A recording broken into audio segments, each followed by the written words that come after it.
시간 다 같이 일어나셔서 오늘 우리에게 주신 말씀을 같이 읽겠습니다. 우리에게 주신 말씀은 열왕기상 1장 5절부터 10절까지 말씀입니다. 이 말씀 통해서 살아계신 하나님의 음성을 다 함께 들을 수 있길 바랍니다. 우리 5절부터 말씀을 같이 읽도록 하겠습니다. 그때 핫깃의 아들 아도니아가 스스로 눕혀서 이르기를 내가 왕이 되리라 하고 자기를 위하여 병거와 기병과 호위병 50명을 준비하니 그는 압살롬 다음에 태어난 자요 용모가 심히 준수한 자라. 그의 아버지가 내가 어찌하여 그리하였느냐고 하는 말로 한 번도 그를 섭섭하게 한 일이 없었더라. 아도니아가 수리아의 아들 요압과 제사장 아비아달과 모이하니 그들이 따르고 도우나 제사장 사독과 여호야다의 아들 분야야와 선지자 나단과 시므이와 레이와 다윗의 용사들은 아도니아와 같이 하지 아니하였더라. 아도니아가 에르겔 근방 소엘레 바위 곁에서 양과 소와 살찐 송아지를 잡고 왕자 곧 자기의 모든 동생과 왕의 신하된 유다 모든 사람을 다 청하였으나 선지자 나단과 분야와와 용사들과 자기 동생 솔로몬은 청하지 아니하였더라. 아멘. 네, 그 자리에 앉으시기 바랍니다. 가슴에 손 들고 제가 하는 기도 따라하겠습니다. 하나님은 나를 사랑하십니다. 나는 그 사랑 안에 있습니다. 나는 하나님의 형상입니다. 나는 하나님의 꿈입니다. 그렇게 살아갈 것입니다. 아멘. 네, 감사합니다. 자, 오늘은요, 교회가 중요한 이유 첫 번째로 기준을 말하지 않는 시대라고 하는 제목 가지고 말씀을 같이 나누도록 하겠습니다. 지난 21일부터 31일까지는 이제 교회 이전을 위한 준비 기도회가 있었습니다. 지난주도 말씀드렸지만 꿈꾸는 교회가 세워져 가면서 9년 반이라는 시간 동안 제가 교회 공동체에 대한 설교를 하지 않았더라고요. 왜 그러냐? 개인적인 경험 때문이기도 합니다. 그래서 그래서 저녁 기도회 10일간 교회에 대한 말씀을 드렸고 이제 꿈꾸는 교회와 교회 이전을 놓고 함께 기도했습니다. 공식적으로 마지막으로 기도한 거는 8월 31일 날이 마지막 기도였고요. 이제 9월 1일부터는 10시 8분에 기도회가 30분간 진행됩니다. 왜 10시 8분이냐? 10월 8일 날 입당하기 때문입니다. 예, 10월 8일까지 계속 이제 저녁 때 기도회가 진행이 됩니다. 8월 31일 날 이제 기도회 말씀을 전하고 기도하는 시간에 한참 기도하고 있는데 하나님께서 저에게 회개를 시키시더라고요. 회개를 시키셨습니다. 그 내용이 무엇이냐? 그거였습니다. 하나님, 제가 교회가 무엇인지 몰랐습니다. 예수 그리스도의 피값으로 세워진 교회 공동체가 어떤 것인지 몰랐습니다. 이 땅 가운데 세우신 예수님이 세우신 교회를 제가 무시했습니다 라고 하는 회개의 기도를 드렸습니다. 너무나 다양하고 개별적인 이런 포스트 모던 사회에서 교회는 별 의미가 없어 보입니다. 물질이 우선인 자본주의 사회에서 교회는 장식품처럼 느껴집니다. 재미있고 자극적인 것이 많은 이 사회 가운데 교회는 지루하고 재미없어 보입니다. 그래서 교회를 다니는 사람들도 심지어 목회자들도 교회가 얼마나 소중한지 모릅니다. 성도들도 교회를 가야 될 것 같지만 또 안 가고 싶지만 괜히 안 가면 벌 받을 것 같고 뭔가 좀 꺼림칙하고 불편한 거죠. 그러니까 어쩔 수 없이 교회를 다니기도 합니다. 에베소서 1장 23절은 이렇게 말씀합니다. 같이 한번 말씀 읽겠습니다. 시작. 교회는 그리스도의 몸입니다. 그분은 교회 안에서 말씀하시고 활동하시며 교회를 통해 만물을 자신의 임재로 가득 채우십니다. 하나님께서 예수님의 교회를 통해 말씀하시고 활동하시며 하나님의 임재로 가득 채우신다고 말씀합니다. 그렇게 문제 많고 흠집투성이인 교회를 통해 또 너무나 이기적이고 자기중심적인 목회자를 통해 또한 세상을 더 사랑하는 성도들을 통해 하나님의 뜻과 마음을 드러내신다는 겁니다. 근데 교회의 고백은 바로 여기에서부터 시작합니다. 예수님께서 베드로의 고백, 주는 그리스도시요 살아계신 하나님의 아들입니다 라고 한 그 고백 위에 교회를 세우셨습니다. 그 말은 교회의 기초는 예수님이며 교회는 이 땅의 중심이라고 말씀하신 겁니다. 예수님께서 그렇게 말씀하셔도 우린 그렇게 받아들이지 않습니다. 때로는 목회자의 욕심 같기도 하고 때로는 믿는 이들이 자기 만족처럼 보이기도 하고 때로는 어디서나 자기 공동체가 중요하다라고 말하는 이기심처럼 보이기도 합니다. 또 9월 한 달 동안은 교회 이전을 준비하면서 교회가 중요한 이유에 대해서 여러분하고 좀 나누려고 합니다. 교회 공동체가 왜 중요한지, 그것을 통해 내 가정, 나의 삶, 이 세상에 어떤 영향을 주는지에 대한 말씀을 같이 나누려고 합니다. 첫 번째로는요, 기준을 말하지 않는 시대라고 하는 겁니다. 기준을 말하지 않는 시대라고 하는 제목 가지고 말씀을 여러분들하고 좀 같이 나누도록 하겠습니다. 오늘 본문은 다윗의 말년을 보여줍니다. 다윗을 향해서는 하나님께서 뭐라고 말씀하셨냐면 내 마음에 합한 사람이라고 이야기하십니다. 그래서 인간적인 눈으로 볼 때 다윗의 삶은요 평탄한 적이 없었습니다. 왕이 되기 전에는 가족들에게 무시를 당했고요. 어떤 신학자는요 시편 27편 10절의 말씀을 가지고 이렇게 말합니다. 시편 27장 10절에 이렇게 기록하거든요. 내 부모는 나를 버렸으나 여호와는 나를 영접하시리이다. 이런 말씀이 있거든요. 이 구절을 통해서 다윗은 이새의 아들이 아니다라고 이야기합니다. 그리고 부모에게 버림받은 사람이다라고 말합니다. 성경에서 일어난 많은 사건들을 보면 충분히 그럴 수 있습니다. 다윗은 어떤 애정에 대한 애착이 있습니다. 이성에 대해서 집착하는 모습들이 보이죠. 충분히 그럴 수 있습니다. 왕이 된 이후에는요 자식들 간에 문제가 생기고 자식들이 반란을 일으키고 죽임을 당합니다. 근데 그런 일이 끊이지 않았던 사람이 바로 다윗이라는 인물입니다. 근데 오늘 본문도 그런 사건의 연장이죠. 다윗이 나이가 들면서 영향력이 떨어지고 판단이 흐려지기 시작합니다. 그 말은 자녀들이 왕권 경쟁이 치열해지기 시작했다는 이야기입니다. 오늘 본문에 나오는 인물 핫기스의 아들 아도니아가 그 중에 한 명입니다. 근데 그가 어떻게 하느냐? 5절 말씀 이렇게 기록합니다. 그때 핫기스의 아들 아도니아가 스스로 눕혀서 이르기를 내가 왕이 되리라 하고 자기를 위하여 병거의 기병과 호위병 50명을 준비하니 라고 말합니다. 자기가 왕이 되겠다고 해서 반란을 일으킨 겁니다. 준비한 거죠. 성경은 이렇게 말합니다. 또 6절에 보면 이렇게 말해요. 그는 압살롬 다음에 태어난 자요 용모가 심히 준수한 자라 라고 말합니다. 이 말은 뭐 어떤 걸 표현하는 거냐면 아도니아가 어리석다는 이야기를 하는 겁니다. 왜냐하면 그 위에 압살롬도 죽었거든요. 이제는요 자기 왕위의 순서가 누구냐면 바로 아도니아입니다. 자기에게 왕위의 순서가 오게 되어 있다는 거죠. 위에 형들이 다 3명이 다 모두 죽었습니다. 왕위 계승의 첫 번째가 바로 아도니아입니다. 거기에다가 잘생겼답니다. 모든 조건은 다 갖췄죠. 근데 아도니아가 그 시간을 기다리지 못하고 쿠데타를 일으킵니다. 반란을 일으키는 거죠. 그런데 그 다음에 생각지도 못한 말씀이 성경의 6절에 기록합니다. 뭐라고 나오냐 이렇게 말합니다. 그의 아버지가 다윗이죠. 내가 어찌하여 그리하였느냐고 하는 말로 한 번도 그를 섭섭하게 한 일이 없었더라 라고 말합니다. 말씀을 읽어보면 재밌습니다. 다윗이 아도니아를 섭섭하게 한 일이 없었다고 말하는 거죠.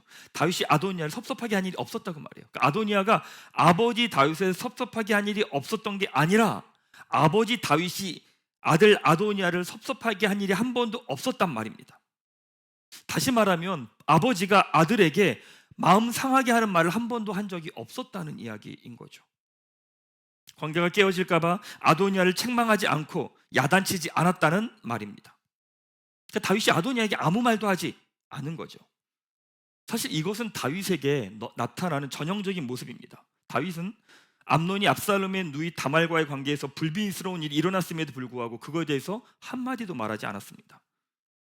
사실은 그것이 압살롬이 다윗 쿠데타를 일으킨 결정적인 이유가 되기도 하죠.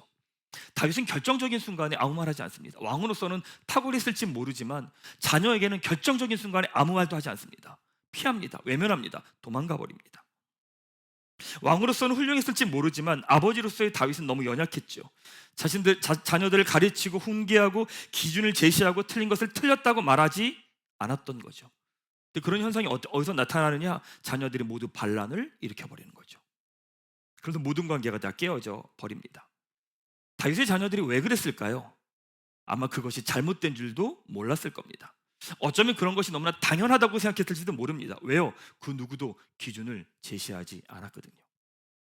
심지어 왕인 아버지도 기준을 제시하지 않았는데 다른 누가 어떻게 아들에게 왕자들에게 틀렸다고 이야기할 수 있었겠습니까? 그렇게 누구도 말하지 않았을 겁니다. 말씀을 읽으면서 준비하면서 지금 시대와 너무 똑같다는 생각을 했습니다. 지금 시대는 자녀가 많지 않죠. 한 명, 두 명입니다. 그러니까 자녀가 너무 소중합니다. 그러니까 부모들이요 자녀에게 상처받지 않게 하려고 자녀를 보호하고 자녀들이 상처받게 하지 않으려고 애를 씁니다. 주변으로부터 피해 당하지 않게 하려고 온갖 신경이 곤두서 있습니다. 어린이집에서 유치원에서 아이에게 조금이라도 피해가 가면 부모가 난리를 치고 다 들고 일어납니다. 학교에서 우리 아이가 조금이라도 피해를 보면 부모는 선생님을 고소하겠다고 난리를 칩니다. 자신의 자녀에 대해서 잘못은 이야기하지 않습니다. 충분히 그럴 수 있죠. 지금 세상이 그러니까 별의별 일이 다 일어납니다. 그런 위험 가운데서 우리 자녀를 보호해야 되고 지켜야 되는 건 맞죠. 부모의 역할이기 때문에 그렇습니다. 당연히 해야 될 일입니다. 그런데 부모가 동시에 해야 될 일이 또 있습니다. 무엇이냐? 기준을 제시하는 겁니다. 기준을 제시하는 것이며 예의를 가르쳐야 되는 것이고 관계를 가르쳐야 되는 것이죠. 잘못된 것을 야단쳐야 되는 겁니다. 근데 지금의 부모들은 자율적인 아이를 키운다고, 아이를 존중한다고 해서 아이들이 하는 행동은 그대로 둡니다. 심지어 아이들 야단친다고 할 때도 부모의 감정적인 분노를 아이들에게 터뜨려 버립니다. 자녀들은 뭐가 잘못됐는지 모릅니다. 한 번은 서연이를 야단친 적이 있는데 아이의 표정을 보니까 도대체 왜 저러나 이런 표정인 거예요. 어릴 때 야단을 막 쳤어요. 저는 흥분해서 막 야단 쳤어요. 근데 애 표정 딱 보니까 아빠 왜 저러지? 이런 느낌인 거예요. 그래서 제가 물어봤어요. 서연아, 아빠가 야단 치는데 이렇게 이해가 되니? 가만히 있는 거야. 솔직히 얘기해봐. 이해가 안 된다는 거야. 그랬구나. 따라 들어와. 방에 들어가서 칠판이 있었거든. 방에 칠판에 설명을 했어요. 이래 이런 거야. 이래 이렇게 된 거야. 이러면 이 사람이 어떻게 생각하겠니? 기분 나쁘죠. 이 얘기를 하는 거야. 아이들은요, 어쩌면 부모의 화를 그냥 당하고 있는 거예요. 뭐가 잘못됐는지 모르는 상황에서 부모의 짜증과 분노를 터뜨리고 자녀들은 그 얘기를 그냥 듣고 있는 거죠. 뭐가 잘못됐는지 모릅니다. 근데 이게 어디까지 이어지느냐? 중고등학교, 대학교까지 이어집니다.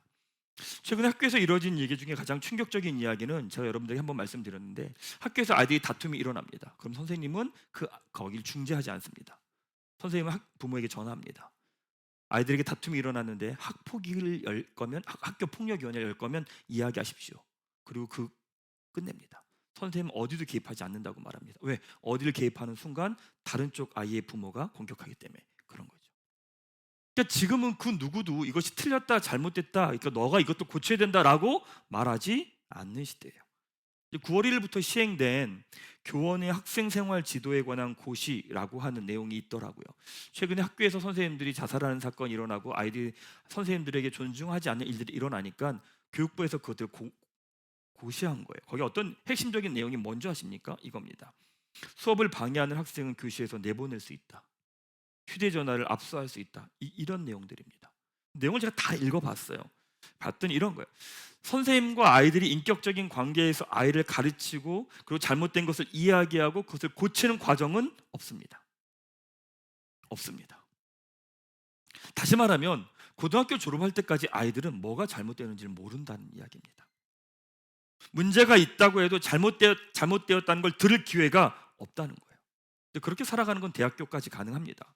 내가 하고 싶은 거 하고 하고 싶은 사람 만나면 그냥 됩니다. 나에게 불편한 사람 안 만나면 됩니다. 내가 좋아하는 사람만 만나면 됩니다. 근데 문제는 사회생활 할 때부터 시작됩니다. 불편하고 어려운 상사를 만나야 됩니다. 낯선 동료들을 만나면 계속 갈등이 생기는데 뭐가 잘못되는지를 모릅니다. 그러니까 어떻게 해요? 상대방 탓만 하는 거예요. 열심히 잘해보려고 애를 써요. 근데 계속 관계가 틀어지는 거예요. 근데 뭐가 잘못된지 알 수가 없는 거죠. 왜? 늘 다른 사람만 탓을 하니까. 관계가 깨어지고 어그러지는 거예요. 근데 정말 무서운 건 뭔지 아십니까? 나이가 들면 들수록 나에게 틀렸다고 말해주는 사람은 없습니다. 나이가 들면 들수록 사회적 지위가 높아지면 높아질수록 내가 잘못된 방향으로 가고 있다라고 이야기해준 사람은 아무도 없습니다. 그 말은 지금 내 인생이 잘못된 방향으로 가고 있어도 나는 모를 수 있다는 이야기입니다. 나에게 문제가 있음에도 불구하고 일평생 다른 사람을 탓하면서 살아갈 수 있다는 이야기입니다. 여러분, 지금 시대는요, 기준을 말해주지 않습니다. 포스트 모던은 진리가 없다고 규정짓습니다. 그러니까 뭐냐? 네가 생각하고 네가 경험하고 네가 느끼는 게 정답이야, 진리야. 그러니까 그렇게 살아라고 말합니다. 일론 머스크가 트위터를 인수한 이유가 뭐냐 봤더니요, 아이가 성전환 성을 여자인데 남자로 바꿨던가, 아마 그걸 자기가 결정을 해버린 거예요. 그래서 화가 나가지고 트위터를 인수했다라는 기사가 며칠 전에 났더라고요. 그러니까 뭐냐면 포스트 모던 사람이 뭔지 아세요? 내가 느끼는 게 진리라고 생각하는 거예요.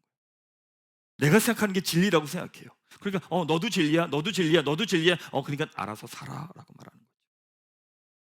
서로의 삶에 관여하지 않습니다. 2018년에 프랑스의 사회학자 미셀 마페졸리라는 사람이 부족의 시대라는 책을 씁니다. 거기 뭐라고 나오냐? 이렇게 나와요. 개인의 시대가 끝나면 취향이 비슷한 사람들이 모이는 부족주의가 등장할 거다라고 하는 이야기를 합니다. 각자 개인이 있다 보면 너무 외로우니까 비슷한 취향을 가진 사람들끼리 모이는 부족주의가 만들어질 거다라고 이야기를 하는 거죠. 결론적으로 무슨 얘기냐면 지금 시대는요, 기준을 이야기하지 않는다는 이야기입니다. 사랑하는 여러분 최근에 집 밖에서 여러분에게 여러분 틀렸다, 잘못했다 이 얘기 들어본 적 있으십니까? 주변에 누군가 당신에게 당신 틀렸습니다, 그렇게 가면 안 됩니다, 그거 잘못한 겁니다 라는 얘기 들어본 적 있으십니까? 없습니다. 누구도 이야기하지 않습니다. 나이가 들수록 그런 걸 이야기해 준 사람 더 없습니다. 사회적 경험이 많아지고 사회적 지위가 높아질수록 이야기해 준 사람은 더 없습니다. 이거 정말 무서운 것은 내가 잘못 가고 있을 수도 있다는 말입니다.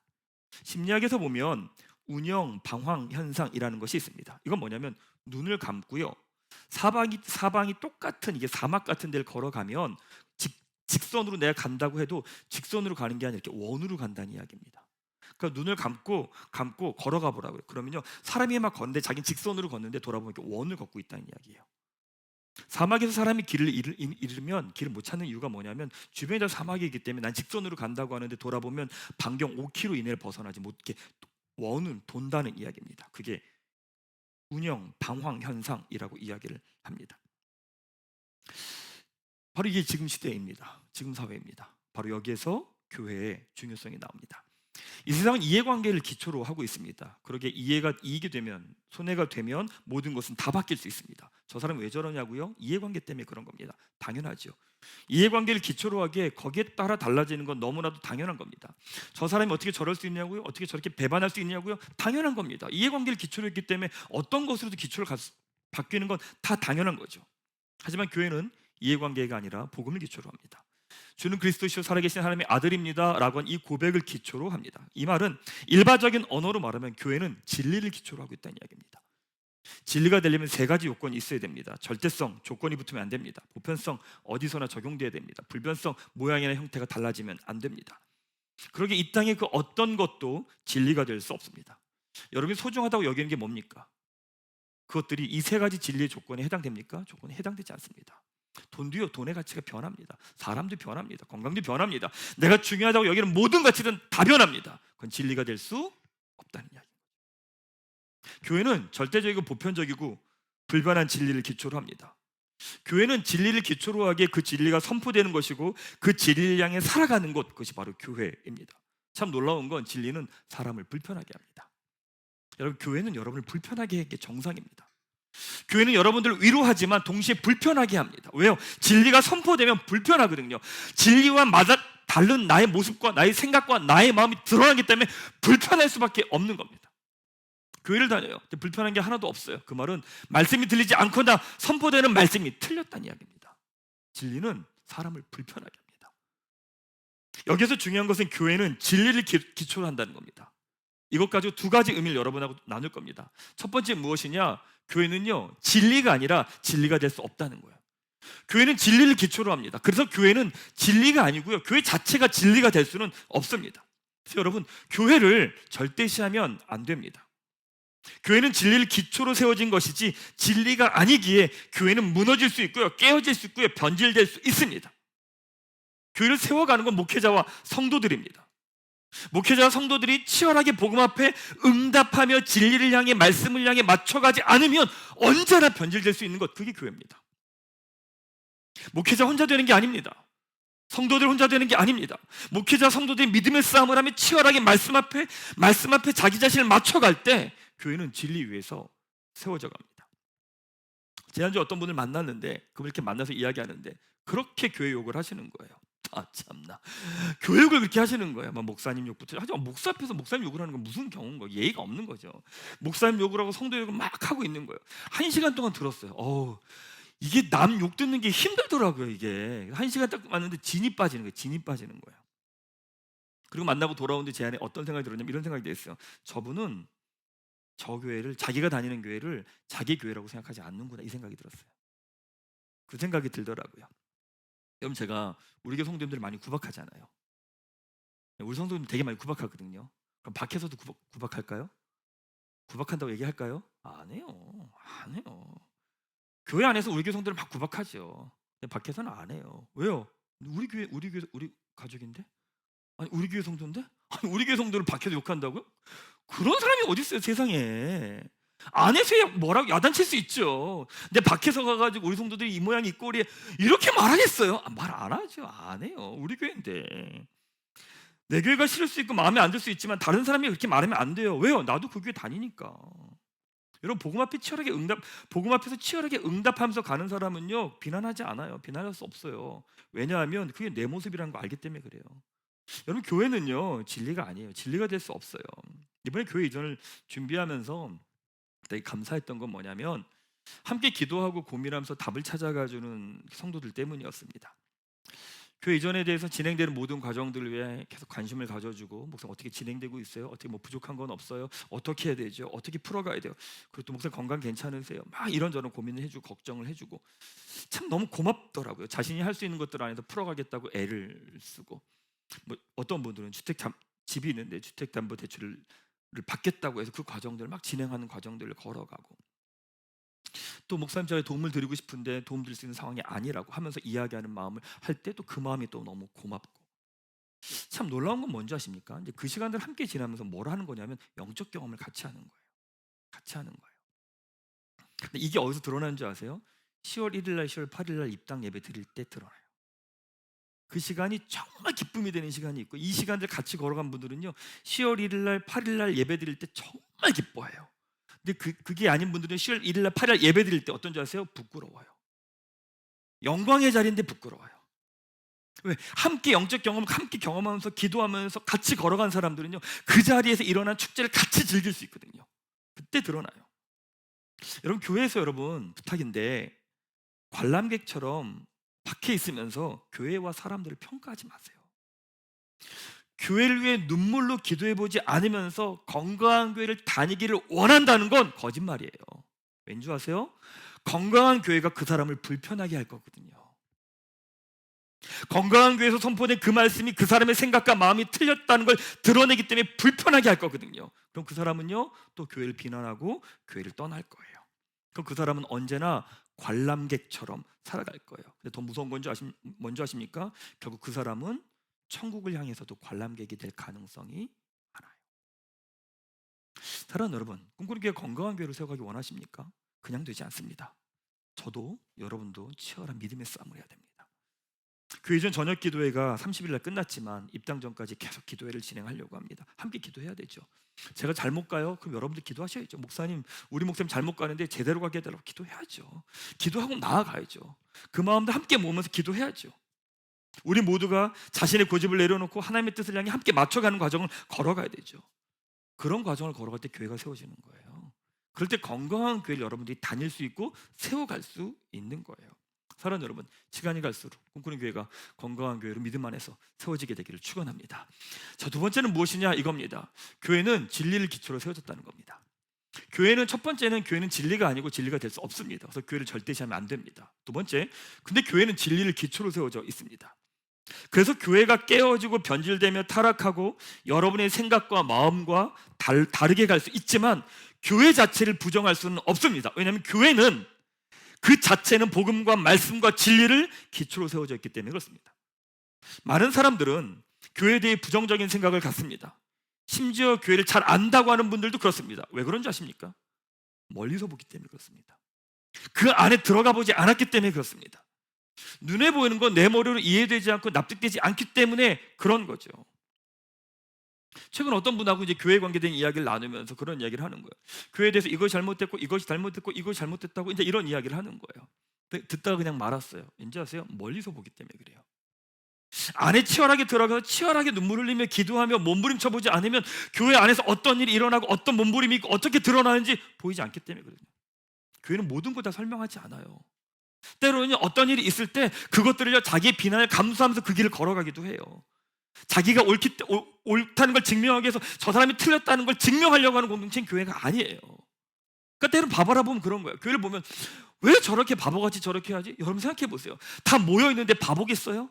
생각이 있는데 진행하는 사람들이 생각이 없겠어요? 다 있죠. 생각이 있음에도 불구하고 그렇게 진행될 땐 그 안에서 풀어져가는 어떤 것이 있다는 거예요. 근데 안에 들어가 보지 않고 뭔지 모르는 거예요. 이번에 탄자니아 선교 진행해요. 어떤 한 분하고 이야기를 나눴어요. 선교에 대해 비판적인 부정적인 이야기를 하는 거예요. 맞죠? 멀리서 보면 부정적인 모습이 있으니까 제가 말씀드렸어요. 맞습니다. 그 생각은 맞습니다. 인정했어요. 근데 제가 뭐라고 그러냐면 이렇게 말씀드렸어요. 들어가 보지 않아서 그렇습니다. 안에 들어가면 선교사님들이 현장에서 어떻게 살아가는지 보십시오. 예, 이런 선교사님도 있고 저런 선교사님도 있고 모습이 다 있죠. 근데 이게 전부는 아닙니다. 치열하게 현장을 살아내면서 자기 병 들어가면서 아파 죽어가면서도 자기에게 병원 가는 돈도 못 쓰면서 선교지에 돈을 쓰면서 사역하는 선교사님이 얼마나 많은데요. 멀리서 보면요 안 보여요. 안 보여요. 안에 들어가면 보이기 시작을 해요. 사랑하는 여러분, 교회가 눈에 보이는 것이 더럽고 깨어지고 흠집이 많죠. 그렇다고 그 기초를 부정하면 안 됩니다. 눈에 보이는 교회에서 상처를 받았다고 해서 교회 자체를 부정하면 결국엔 예수 그리스도를 부정하는 게 되어버립니다. 요한계시록 2장에 보면 7교회에 대한 이야기가 나옵니다. 거기에서 깨어지고 믿음 없고 부족해 보이지만 그 교회에 대해서 예수님 뭐라고 말씀하시냐, 이렇게 말씀하세요. 같이 한번 읽겠습니다. 시작. 내가 본 것은 내 오른손에 7별의 비밀과 또 7금촛대와 7별은 7교회의 사자요 7촛대는 7교회니라. 그 부족하고 초라하고 흠집 많은 교회를 뭐라고 말씀하는 줄 아세요? 금촛대라고 말씀하세요. 바로 이것이 교회를 향한 하나님의 마음이에요. 우리 주님께서 교회를 그렇게 이야기하시는데 우리가 뭐라고 그 교회를 부정하고 틀렸다라고 말할 수 있겠습니까? 여러분, 그러기에 우리가 교회를 포기할 수 없는 겁니다. 그러기에 우리가 교회를 위해 기도하는 거죠. 하나님께서 예수님의 십자가를 통해 세운 교회를 통해 이 땅에 말씀하시고 영광을 드러내시겠다고 말씀하시기 때문에 교회가 소중한 겁니다. 우리들의 측면에선 무엇이냐? 기준을 말하지 않는 시대 가운데 유일하게 기준을 말해주는 것이 교회이기 때문에 우리가 교회를 포기할 수 없는 겁니다. 여러분, 교회가 무너지면 여러분의 삶도 무너집니다. 여러분의 가정도 무너집니다. 이 땅도 무너져 버립니다. 그래서 여러분들이 교회를 위해 기도해야 되는 이유가 바로 거기에 있습니다. 목회자들을 위해 기도해 줘야 되는 이유가 바로 거기에 있습니다. 우리 교회가 복음의 진리 위에 서도록, 우리 목회자들이 진리를 기초에 서서 말씀을 선포하도록 여러분들이 기도하셔야 됩니다. 그래야 여러분이 삽니다. 여러분의 가정이 삽니다. 이 땅이 살기 때문에 그렇습니다. 사랑하는 여러분, 우리 꿈꾸는 교회가 주는 그리스도시요 살아계신 하나님의 아들입니다. 바로 이 기초 위에 굳건히 세워지게 될 것을 믿습니다. 또한 여러분도 그런 교회가 세워지도록 치열한 믿음의 싸움을 걸어가시기를 주님의 이름으로 축원합니다. 말씀을 마무리하죠. 오늘은요 교회가 중요한 첫 번째 이유를 나눴습니다. 그 이유는요 진리를 기초로 세워졌기 때문에 그렇습니다. 진리가 없다고, 답이 없다고 생각하는 시대에서 진리를 기초로 하는 유일한 공동체가 바로 교회입니다. 아침에 어떤 애기 엄마 아빠가 부부랑 이제 카톡을 했어요. 하면서 그런 이야기를 하는 거예요. 목사님, 아침에 아이들 데리고 교회를 가려면 전쟁을 치러요. 그렇죠. 네, 아이들 다 챙기고 뭐 하고 가려면 전쟁을 치르는 거잖아요. 그래서 어떻게 될지 모르겠어요. 이렇게 연락이 왔어요. 뭐라고 답을 줬냐면 이렇게 말했어요. 지금 전쟁 치르지 않으면 나중에 전쟁을 치르게 될 거야. 맞습니다. 왠지 아십니까? 교회학교 드림스타가 중요한 이유는요 아이들에게 기준을 이야기해 주는 곳은 교회밖에 없기 때문에 그렇습니다. 성인도 마찬가지죠. 어떤 것이 옳은 건지, 어떤 것이 진리인지, 어느 방향이 맞는지를 이야기해 주는 곳은 교회밖에 없습니다. 어릴 때 듣지 않으면 커서 들어요. 유대인들은요 13살까지 율법으로 철저하게 교육시킵니다. 13살이 되면 성인식을 되면서 자녀를 풀어버립니다.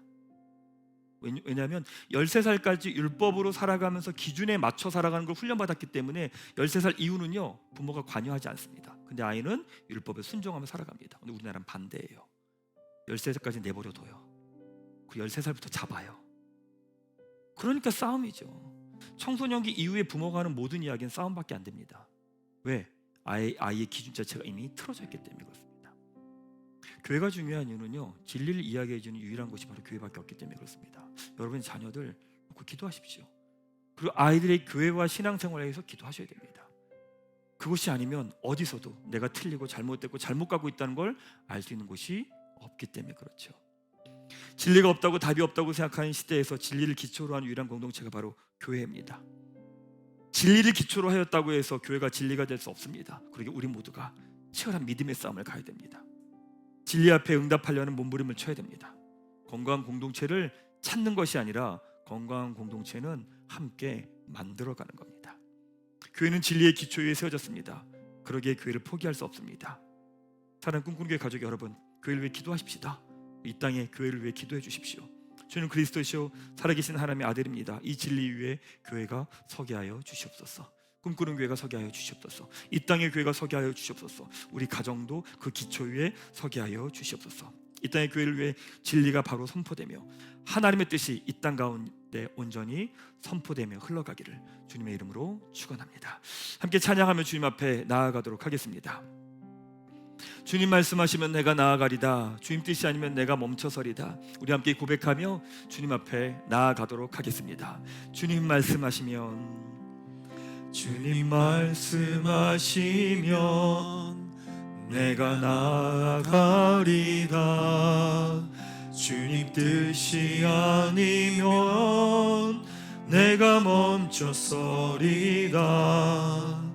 나의 가고 서는 것 주님 뜻에 있으니 오 주님 나를 이끄소서. 우리 한 번 더 고백하겠습니다. 주님 말씀하시면 주님 말씀하시면 내가 나아가리다. 주님 뜻이 아니면 내가 멈춰서리라. 나의 가고 서는 것 주님 뜻에 있으니 오 주님 나를 이끄소서. 뜻하신 그곳에 서 있기 원합니다. 뜻하신 그곳에 나 있기 원합니다. 이끄시는 대로 순종하며 가길 원합니다.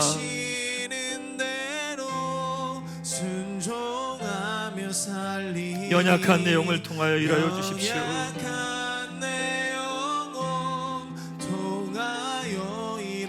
주님 나라와 그 뜻을 위하여 오 주님 나를 이끌어 주십시오. 오 주님 나를 이끄소서. 자, 이 시간 기도하십시다. 이 시간 기도할 때 여러분 두 손을 들고 좀 기도하죠. 이 시간 기도할 때 여러분의 두 손이 이 땅의 교회와 꿈꾸는 교회를 향하십시다. 이 시간 기도하며 나아갈 때 이렇게 기도하겠습니다. 하나님, 이 땅의 교회가 꿈꾸는 교회가 주는 그리스도시요 살아계신 하나님의 아들이십니다. 바로 이 진리 위에 세워지게 하여 주옵소서. 그 어떤 것도 기초가 되지 않게 하시고 오직 복음만을 붙들고 진리만을 붙들고 세워지는 교회가 되게 하여 주옵소서. 함께 이 땅의 교회와 꿈꾸는 교회를 위해 기도하며 나아가도록 하겠습니다. 기도하겠습니다. 하나님 아버지 감사합니다. 기준을 이야기하지 않는 이 시대 가운데 하나님 변하지 않는 진리를 선포되며 진리의 말씀의 기초로 세워진 교회를 세우셔서 감사합니다. 하나님 이 땅의 교회를 축복하며 나아가오니 이 땅의 교회가 흠집 많고 더럽고 깨어져 있고 무너져 있지만 하나님 이 땅의 교회를 통해 하나님의 뜻과 마음을 풀어내신다고 하셨사오니 하나님 이 땅의 교회가 오직 주님을 향한 기초로 세워질 수 있도록 인도하여 주옵소서. 주의 말씀이 선포되게 하시고 진리가 선포되게 하시고 하나님의 말씀에 세워지는 교회가 될 수 있도록 인도하여 주옵소서. 이 땅의 교회를 축복하며 기도하오니 눈에 보이는 것들 가운데 믿음의 싸움을 하며 교회가 세워져갈 수 있도록 인도하여 주시고 진리의 말씀을 붙들고 진리의 말씀을 사랑하고 진리의 말씀 안에서 세워지는 교회가 될 수 있도록 인도하여 주시옵소서.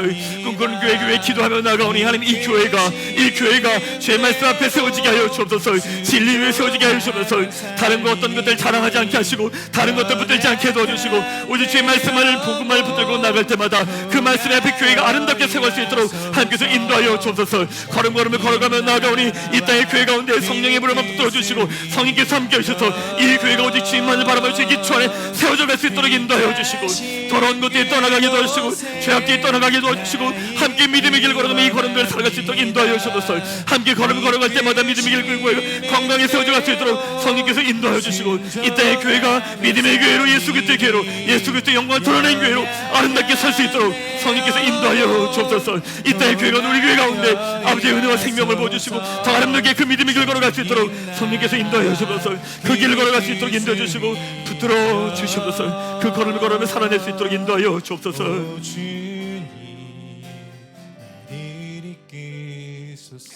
네, 손 내려놓으시고요. 한 번 더 기도할 때는요 한 손을 가슴에 대시고 한 손을 하나님을 향해 드십시다.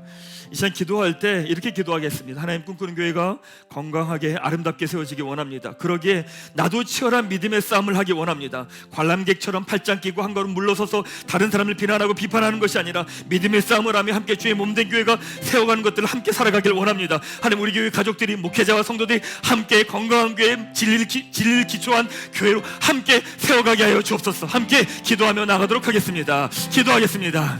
하나님 아버지 한 공동체로 불러주신 것 감사합니다. 관람객처럼 발짝 끼고 다른 사람을 비난하고 비판하고 정죄하는 것이 아니라 함께 이 믿음의 싸움을 걸어가길 원합니다. 기도하며 이 시간들을 걸어가길 원합니다. 함께 내가 먼저 주 앞에 나가길 원합니다. 함께 주 앞에 기도하고 아버지의 은혜 구하고 말씀 구하며 그 진리의 날을 맞춰가는 시간들을 걸어가길 원합니다.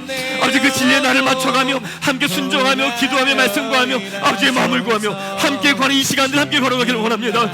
우리 교회 가운데 함께 믿음의 길들을 걸어갈 수 있게 도와주시고 이 공동체가 함께 서갈 수 있게 도와주시고 함께 건강한 교회로 세워져 갈 수 있게 도와주시고 함께 마음을 나누고 함께 생각을 나누고 비전을 나누고 꿈을 나누고 아버지 역사 옆에서 마음을 나누는 다에 세워져가는 교회 될 수 있도록 성께서 인도해 주시고 우리가 이 걸음을 걸어갈 때마다 역사까지 아버지의 말씀을 따라 믿음의 길을 걸어갈 수 있도록 인도해 주셔서 꿈꾸는 교회가 시간이 갈수록 함께 기도하며 함께 마음을 나누며 함께 무릎을 꿇으며 기도하며 주의 말씀 앞에서 함께 세워져 갈 수 있도록 성령께서 인도해 주셔서 그 걸음들을 걸어갈 수 있도록 성령께서 인도해 주셔서 그 교회 우리를 아름답게 세워주시옵소서. 인도하여 주시옵소서. 뜻하신 그곳에 나 있기 원합니다.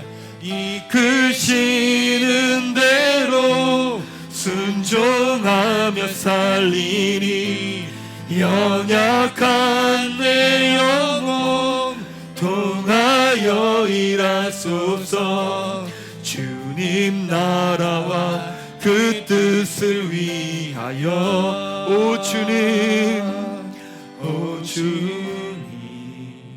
나를 이끄소서.